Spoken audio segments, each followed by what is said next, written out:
My name is Elena Voss. I was 26 when my mother sat across from me at the kitchen table and told me, in the same tone she used to announce the weather, that I would be marrying a man I had never met. His name is Julian Ashford, she said, sliding a folder across the table like it was a job offer. He's worth more than this entire neighborhood. You should be thanking me. I didn't touch the folder. I remember the light that afternoon. Low, amber, slicing through the blinds in thin gold bars across the wood grain. I remember thinking that light shouldn't be allowed to look so peaceful while my life was being rearranged without my permission. I have a job, Mom. I have a life. You have a data entry position at an insurance company and a studio apartment you can barely afford. Her voice didn't rise. It never rose. That was the terrifying thing about my mother. She dismantled you calmly, like she was defusing something rather than destroying it. This family owes people money, Elena. Your father's mistakes didn't die with him. That was the sentence that ended the argument before it began. My father had been gone 4 years, and my mother had spent every one of them quietly drowning in debts he'd left behind. Debts I hadn't known the full shape of until that afternoon. She wasn't asking me to marry a stranger for status. She was asking me to be collateral. I said yes the way you agree to a surgery you don't want. Not because you've made peace with it, but because the alternative is worse. Julian Ashford was not what I expected. I had built him, in my mind, out of every cautionary tale about wealthy men, cold, entitled, transactional.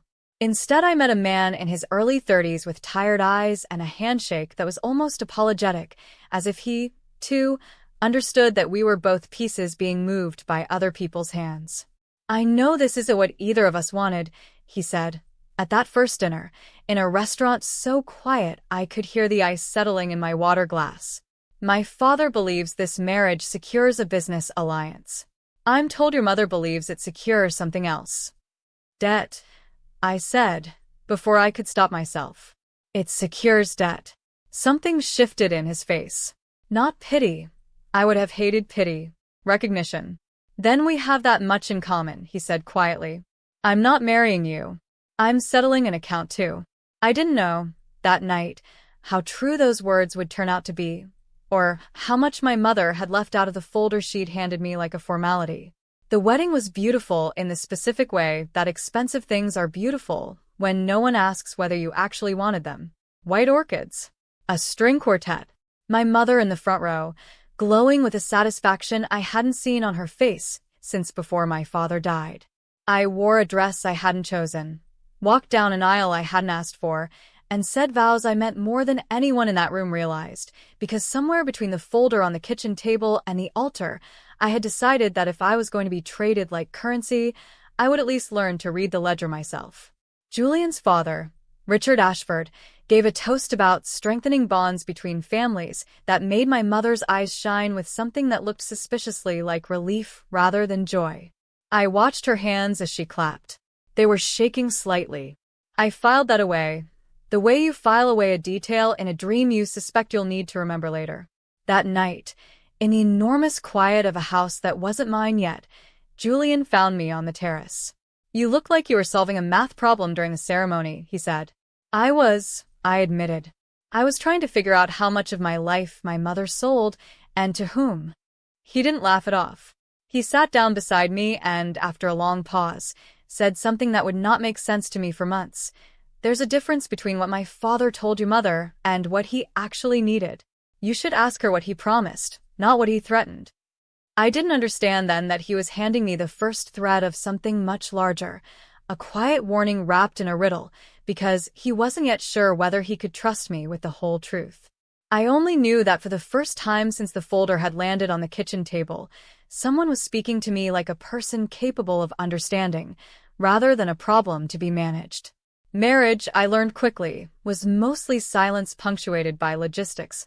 Julian worked long hours at Ashford Holdings.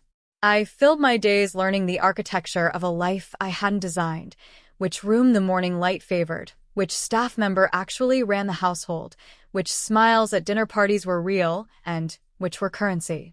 It was in the 3rd month that I found the drawer. I wasn't snooping, not exactly. I was looking for stationery in the study Julian rarely used, the one that had belonged to his late mother. Beneath a stack of unused notebooks was a slim folder, and inside it, a name that stopped my breath, my father's. The document was a loan agreement 5 years old between my father and Richard Ashford, not a bank, not an institution, a man. The terms were brutal. And stapled to the back, a handwritten note in my mother's handwriting that I recognized instantly, because I'd grown up watching her sign school permission slips in that same careful cursive. I will repay this however you require. Elena is intelligent, presentable, of good character.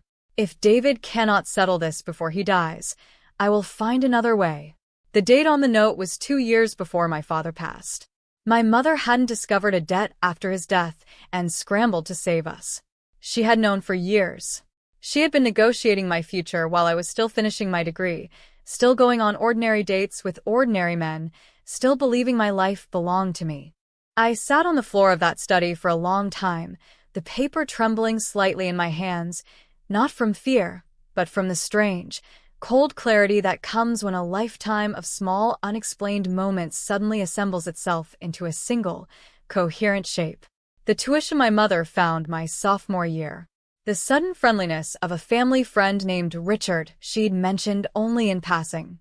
The tears she cried, which I had always assumed were about my father, and which I now understood might have been about something else entirely. I did not confront her that week. I have never been a woman who moves before she understands the whole board. I put the folder back exactly as I found it, and I began quietly to watch. I started paying attention the way I imagine my father must have paid attention to numbers, patiently, without announcing that I was looking. I learned that Richard Ashford visited the house on the second Thursday of every month, always alone, always for exactly 40 minutes. I learned that Julian left those meetings tighter around the jaw. Then he arrived.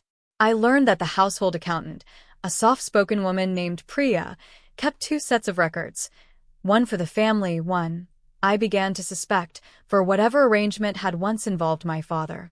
I didn't ask Julian what he knew. Not yet. Instead, I asked smaller questions, the kind a new wife might reasonably ask, about his mother, about the business, about why his father still controlled accounts that should have belonged to Julian outright at 32. It was on a rainy evening, months into this quiet excavation, that Julian finally set down his glass and looked at me the way you look at someone you decided to stop underestimating. "You found something," he said. "Not a question." "I found a note my mother wrote to your father. 2 years before mine died." He was quiet for a long moment. Outside, the rain traced slow lines down the window, and I watched his reflection more than his face, the way you sometimes trust a mirror more than a person. "My father has been doing this for a long time, Elena. Not just with your family. He finds people in debt, people ashamed, people desperate, and he doesn't lend them money out of generosity. He lends it so he can collect something better than interest. Loyalty. Silence. Marriages that expand his reach into families with names his money can't buy on its own." "And you?" I asked. "Were you also collected?" "I was raised by him," Julian said simply. "That's a kind of collection too." For the first time, I understood that we weren't opposites in this, the wealthy husband and the traded bride. We were 2 people who had been assembled by the same set of hands from different directions and were only now, in the quiet of a rainy study, beginning to recognize each other as allies instead of strangers. I went to see my mother alone on a Sunday, in the small kitchen where the folder had first appeared on the table between us. She made tea the way she always had, unhurried, as if the last months hadn't happened at all. "I found the note," I said. "The one you wrote to Richard Ashford. Before Dad died." The teacup paused halfway to her lips.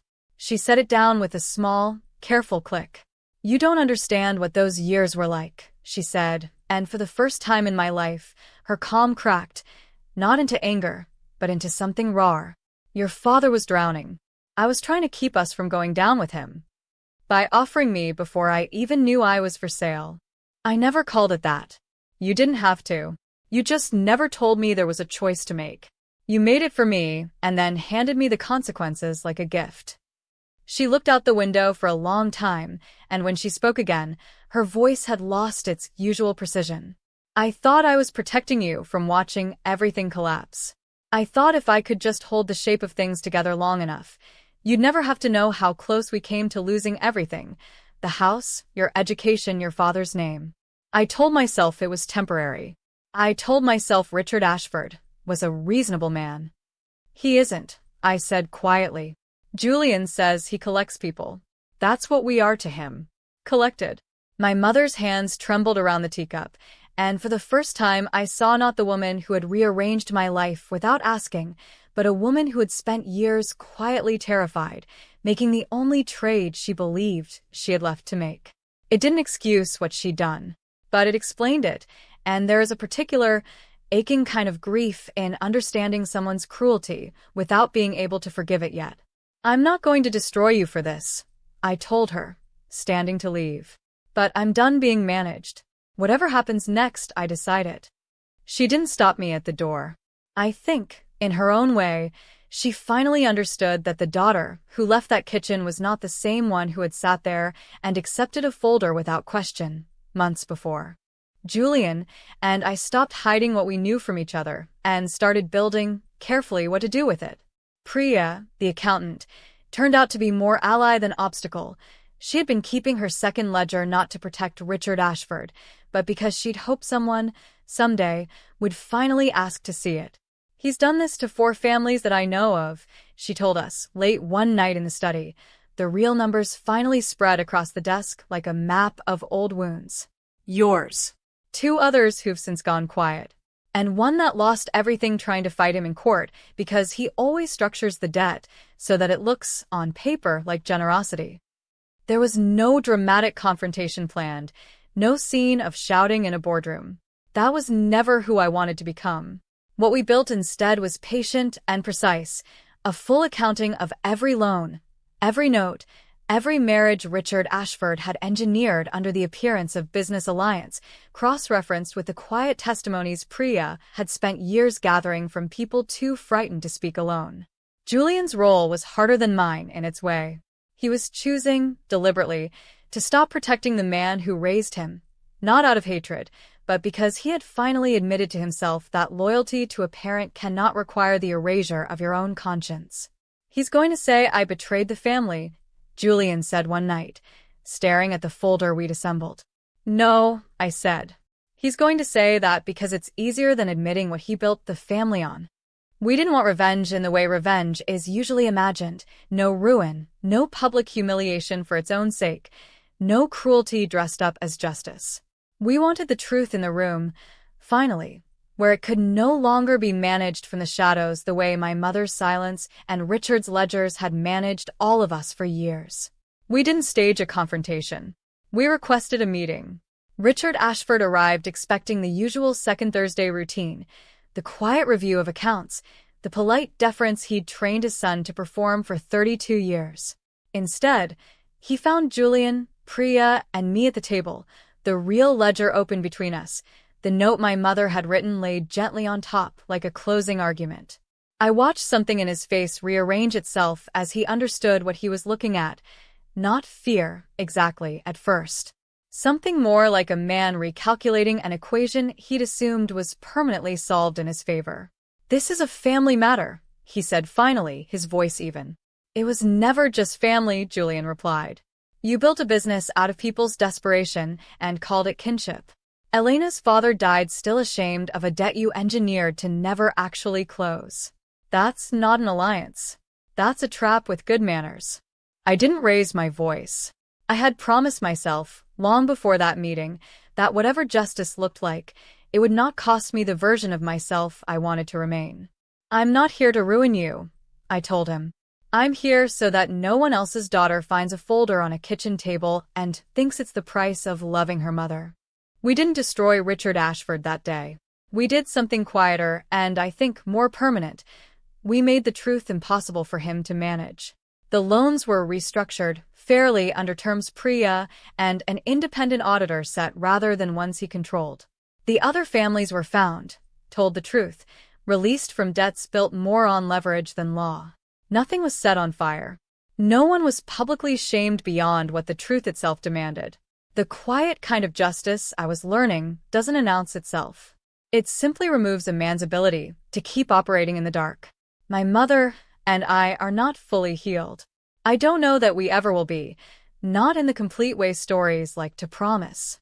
But we talk now on Sundays in that same kitchen, and sometimes she tells me small true things about those years instead of managing the version of them she thinks I can bear. It isn't forgiveness yet. It's the slow work that sometimes comes before it. Julian and I stayed married, not because a contract once demanded it, but because somewhere in the process of dismantling his father's quiet empire together, we became two people who had chosen each other, finally, without anyone's ledger in the room. I think often of that first dinner, the ice settling in the water glass, the way he said, "I'm not marrying you, I'm settling an account too." Neither of us understood yet how much larger that account was, or how many other lives it touched. I understand now that some inheritances aren't houses or money. Some are debts you didn't create, handed to you by people who loved you clumsily and were too afraid to tell you the truth. I could have spent my life resenting the folder on that kitchen table.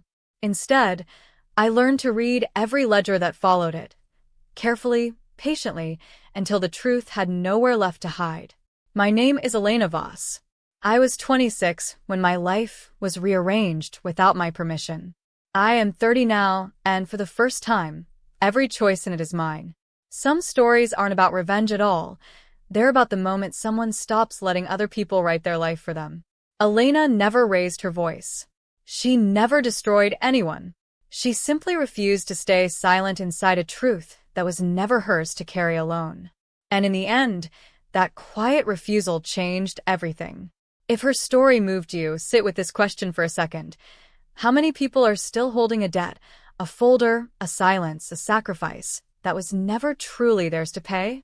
If this story touched you, hit like and subscribe. It truly helps this channel keep telling stories like Elena's. Drop a comment below. What would you have done if you found that folder on the table? And if you want more emotional, cinematic stories of women reclaiming their voice, turn on notifications so you never miss the next one. Thank you for watching. I'll see you in the next story.